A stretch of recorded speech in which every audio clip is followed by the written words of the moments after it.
and welcome to Talkin' Tales, where we share stories about our animal companions, their unique personalities, their zany antics, and the heartbreak of saying goodbye. I'm your host, Paul Barnett. Muppet's health was generally great over the years. He had one off day in 2014 where he seemed to not be feeling too well, but he recovered later that same day. Everything changed in 2023, however. In early 2023, Muppet had a mass in his mouth that the doctor linked to a tooth infection.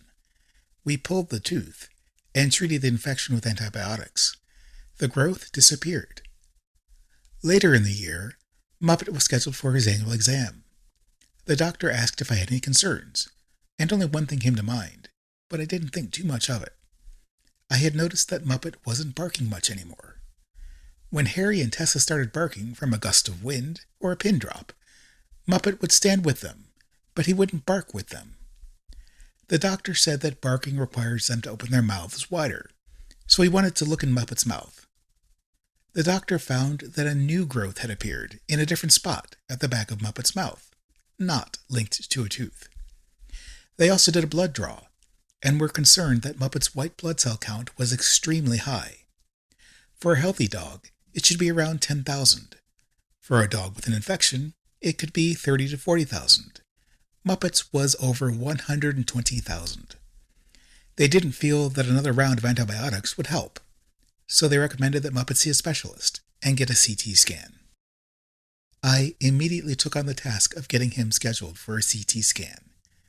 His regular vet didn't have the equipment, and the first few places I contacted either didn't have the equipment, weren't doing scans on an outpatient basis, or their next available appointment was months out.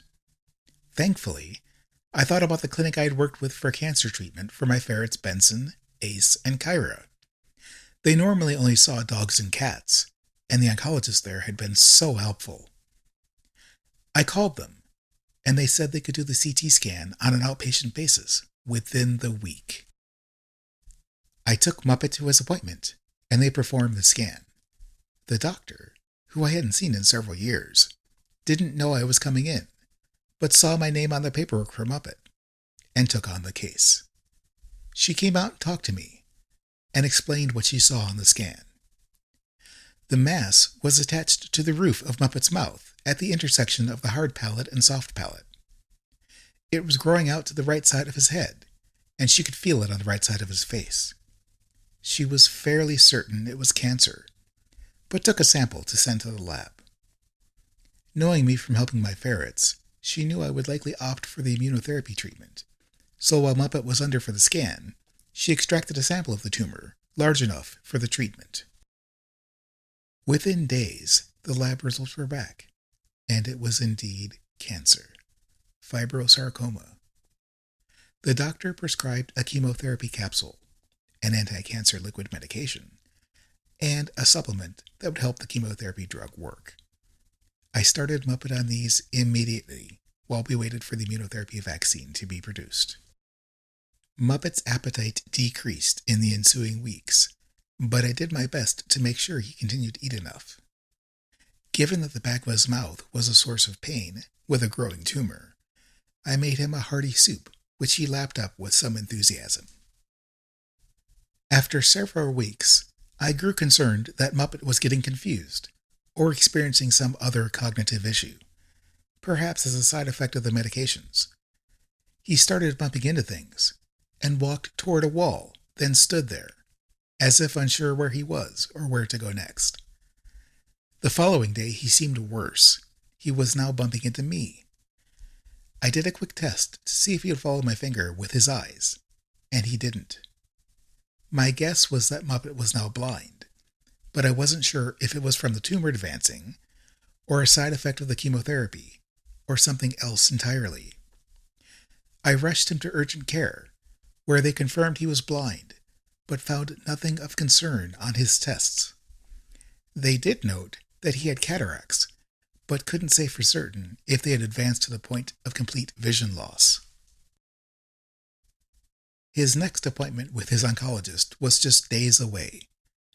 At that appointment, The doctor explained that she found no actual damage to his eyes, but explained how the optic nerves were connected, and concluded that his blindness was caused by the tumor. If the tumor was simply pressing against the nerve, then once the chemotherapy took full effect and the tumor started shrinking, Muppet might get some vision back. If the tumor had wrapped itself around the nerve, he would likely never get any vision back. I was heartbroken, but I wasn't going to give up on Muppet, or let Muppet give up. He still had energy, so I still took him for walks with his brother and sister. I just kept his leash a bit shorter, and helped guide him through any difficult spots. He did well on those walks in the first week or so after he went blind. I wasn't prepared for what came next, though. On Sunday, October 29th, I got all 3 puppies ready for a walk. We headed out the door and got about halfway down the block before Muppet sat down and didn't want to, or couldn't, stand. He had been sleeping a lot, so I convinced myself he was just overly tired and hadn't woken up fully yet, and I shouldn't push him. So I carried him back home and tucked him in a blanket, while I took Harry and Tessa for a walk. The following day, I noticed something slightly off about Muppet's breathing. He seemed to be breathing more rapidly than normal, though he wasn't panting. It seemed almost more labored than normal. It was sporadic, though, and at times his rate of breathing was consistent with that of his napping brother and sister. Later that day, though, I could tell Muppet was uncomfortable. His breathing was now consistently labored. As it was now closing time for his regular vet, I took Muppet to emergency care. Upon arrival, I saw more than 20 cars in the parking lot of this small 24-hour emergency clinic, and was worried it could be a long time before Muppet was seen. When the technician came out to triage the case and took a quick look at Muppet, she said, "I'm taking him back immediately. I don't like the way he's breathing." The staff put me in an exam room while they worked on Muppet in the back. They had some paperwork for me to fill out. When I sat down in the room, I quickly realized this was the exact same room I was in when I said goodbye to my kitten RC in 2014. A short while later, a doctor came in to talk to me. She didn't pull any punches. She told me things were not looking good with Muppet, that he had multiple issues, and the kindest thing might be to let him go. Not being one to agree without all the information, I asked a number of questions. My initial concern was that the breathing was related to his heart, and the doctor said it could be heart failure, but they would have to run some tests. The other problem was that his kidney values were extremely high, higher than they had been at his last appointment with his oncologist just a week earlier. This would be at odds with the heart failure. If they were to treat the kidneys with fluids, that would worsen the heart issues. I wanted more answers, though, so they ran more tests. The lab tests came back. It was not heart failure. I took that as good news. That meant they could treat the kidneys.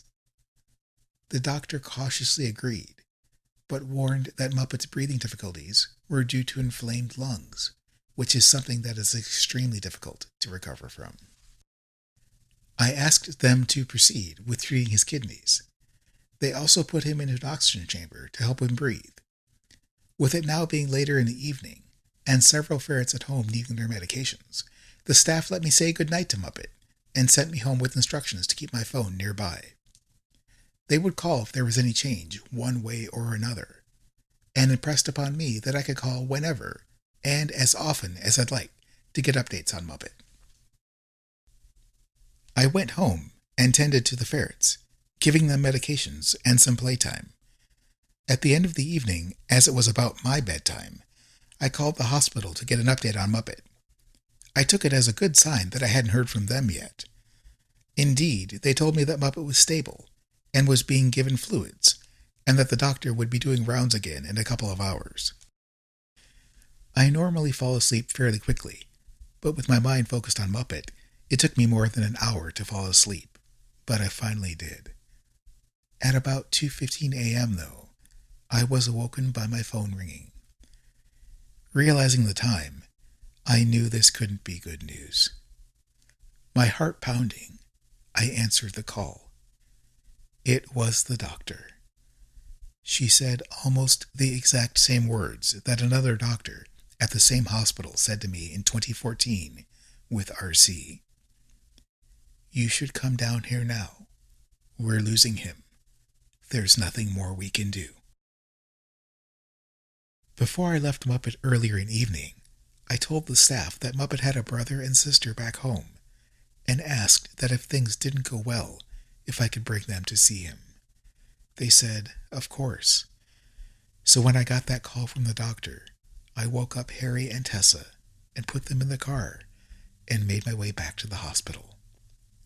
When I arrived, they had Muppet out on a table with an oxygen mask on. The doctor explained further what they had done and what they were seeing. Seeing Muppet on that table, barely breathing, I knew this was the end. I let Harry and Tessa see him, and I leaned over Muppet and whispered in his ear, There's only one Muppet Man, and I've got him right here. But now I need to send him on to his next adventure. I love you, Muppet. I asked the doctor if we took him off oxygen, if he would pass peacefully, and she said no. I knew what that meant. She had already drawn up the syringes. With the last bit of strength that I had, I gave her the okay to proceed. Within about 20 seconds, Muppet was out of pain. They took me to a small, comfortable room with a couch and brought Muppet in so that Harry, Tessa, and I could say our final goodbyes. They offered to let me spend even more time with him, but as I told them, I knew this was no longer Muppet. Muppet was free from his pain, from his failing body. I signed the final paperwork and took Harry and Tessa home. The days since have not been the same. I can tell Harry misses his brother. He spent 12 of the first 13 years of his life with Muppet at his side. When I take Harry and Tessa for a walk, I dread the moment that a neighbor might stop and ask me where the third puppy is. As we walk the familiar route, I note how this spot, or that spot, was one of Muppet's favorite places to investigate. As Harry pulls ahead to get to the next spot, my instinct is to ask him to wait so Muppet can finish his investigation. But there is no Muppet there, and Tessa is now often ready to move forward as well.